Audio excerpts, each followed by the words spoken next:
Alors, je vous demanderai de vous lever debout pour un moment de réflexion.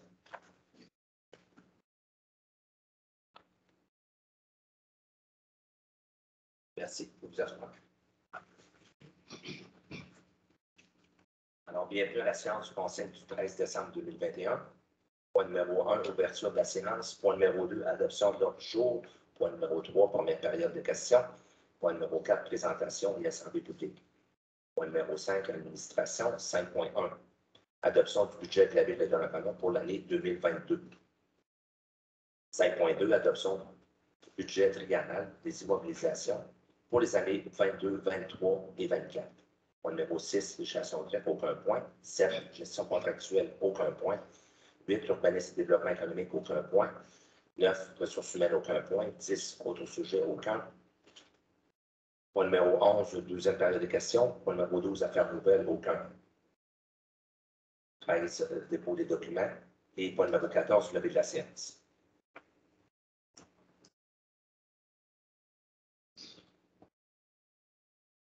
Alors, point numéro 1, ouverture de la séance. On s'en a proposé.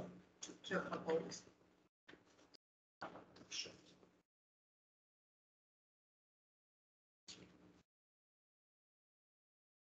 Point numéro 2, adoption de l'ordre du jour. Un proposeur. Je propose.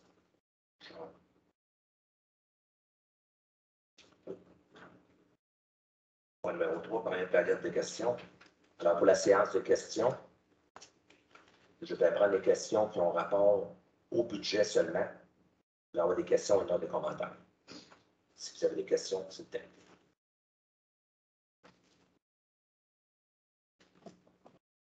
Mon nom, c'est Jean-Guy Barbeau. Ma première question, c'est dans le budget de 2021, il y avait une information que je n'ai pas retrouvée dans le budget de 2022. C'est les revenus, l'absent. En 2021, c'était marqué 200 000. En 2022, il n'y avait rien de marqué. C'est le même montant, c'est 200 000 $. OK. Une autre question, matière résiduelle, ça comprend les 3 banques, je suppose? Oui. Y a-t-il quelque chose de plus? Non, c'est matière résiduelle, c'est le compostage, le recyclage et les matières résiduelles. Parce que c'est marqué matière résiduelle 753 377, puis RGMRP, Régie régionale gestion matière résiduelle de Portneuf, c'est 726 200, 27 000 de différence. Il doit y avoir 27 000 $, il doit servir à quelque chose. Oui, absolument. Tentez de trouver l'information. Si je ne l'ai pas ce soir, demain, je vais vous écrire.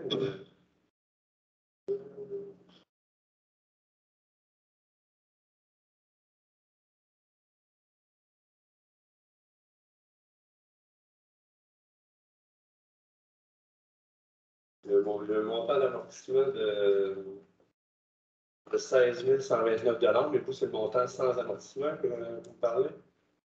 C'est ce qui était marqué dans le budget, 753 000 versus 726 000. Une différence de 27 000. Oui. Je vais trouver l'information, M. Barbeau, je vais vous écrire. OK. Aussi, on paye 175 $ pour les ordures. J'ai remarqué que le total des revenus pour les ordures, ça donne 835 997. Puis la Régie régionale gestion matière résiduelle de Portneuf, un montant versé 726 200. C'est-à-dire une différence de 109 797.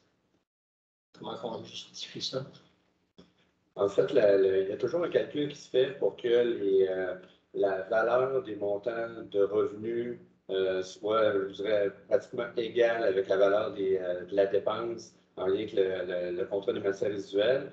Il y a des taxes d'eau à l'intérieur de ça. Je peux faire sortir par Mme Alain le tableau, vraiment la ventilation du service des matières résiduelles, parce que le montant qu'on va charger de 175 $, je pense qu'on passe de 174 à 175, qui vient faire en sorte que la différence vient, en termes de revenus et dépenses, ça vient pas mal s'équivaloir.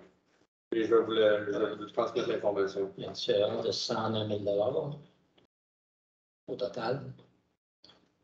Aussi, je peux vous dire que à Pont-Rouge paye 149, puis Cap Santé paye 139. Nous autres, on paye 175.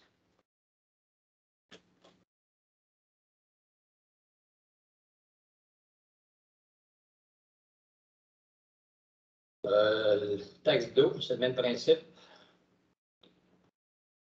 Taxe d'eau fixe, c'est 1 207 224, puis au compteur, c'est 32 970, pour un grand total de 1 240 194.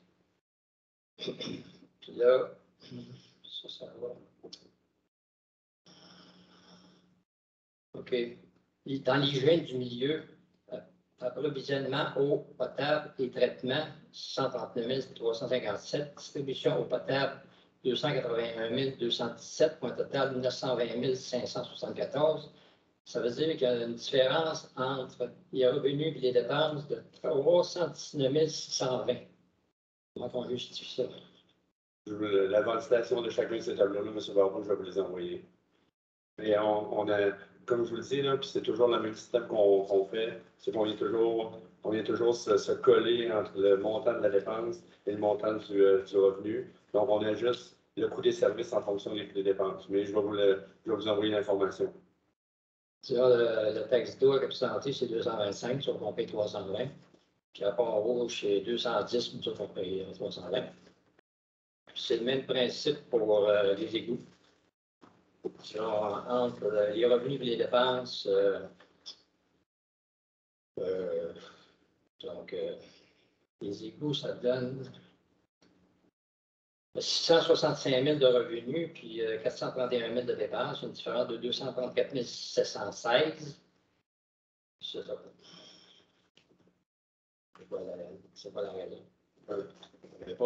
Là, je ne peux pas vous la dire ce soir, c'est sûr, mais je vais vous transmettre la ventilation. Le total de tout ça, ça donne 664 333 $. On va savoir des réponses. Vous allez les obtenir.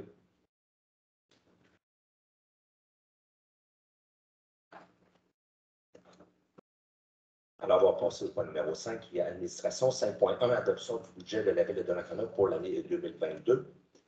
Alors, considérant selon l'article 474 de la loi des cités des villes, le conseil municipal doit préparer et adopter le budget de la ville en y prévoyant des revenus au moins égaux aux dépenses qui y figurent. Considérant que le budget de la ville a été présenté lors de la séance du 6 décembre dernier, la résolution que le conseil municipal adopte le budget de l'année 2022 de la ville de Donnacona, qui prévoit des dépenses de 14 127 792 et des revenus équivalents. J'en reviens un proposeur. Le propose. Est-ce qu'il y en a qui sont contre? Dans 5.2, adoption du budget triennal des immobilisations pour l'année 2022, 2023 et 2024. Considérant que selon les articles 473 de la loi sur les cités et villes, le Conseil doit adopter le programme des immobilisations, de la municipalité pour les 3 années financières subséquentes. Considérant que le programme triennal des immobilisations de la ville de Donnacona a été présenté pour les années 2022, 2023 et 2024 lors de la séance ordinaire du Conseil du 6 décembre dernier. La résolution que le Conseil municipal adopte le budget triennal des dépenses en immobilisation pour les années 22, 23 et 24, tel que déposé. Je reviens d'un proposeur. Je propose. M. Benoît, est-ce qu'il y en a qui sont contre?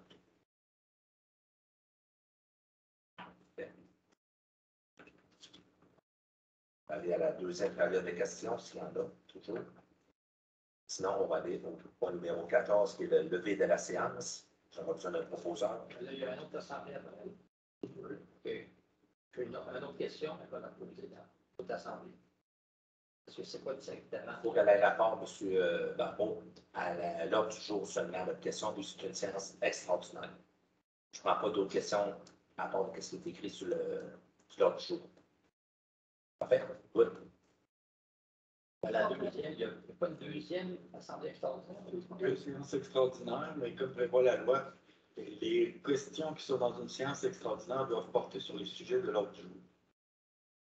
Uniquement. Donc, s'il y a des questions qui vont autrement que sur les sujets de l'ordre du jour, ça devra nous échanger.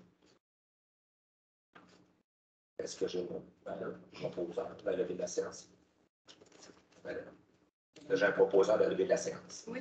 S'il vous plaît. Si. Alors, ceci conclut la séance du Conseil du 13 décembre.